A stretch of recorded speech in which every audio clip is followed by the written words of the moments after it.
മഹോത്സവത്തിൻ്റെ ചരിത്രത്തിലാദ്യമായി തൈപ്പൂയ ചമയം നടന്നു. കൂർക്കഞ്ചേരി ശ്രീ മഹേശ്വര ക്ഷേത്രത്തിലാണ് ഇന്ന് തൈപ്പൂയ ചമയം അരങ്ങേറിയത്.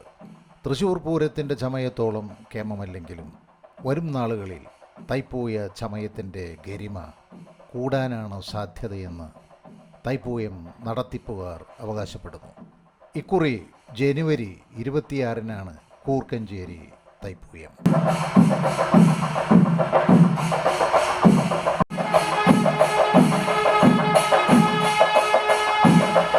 തൈപ്പൂയ മഹോത്സവത്തിൻ്റെ ചരിത്രത്തിലാദ്യമായി തൈപ്പൂയ ചമയം നടന്നു. കൂർക്കഞ്ചേരി ശ്രീ മഹേശ്വര ക്ഷേത്രത്തിലാണ് ഇന്ന് തൈപ്പൂയ ചമയം അരങ്ങേറിയത്.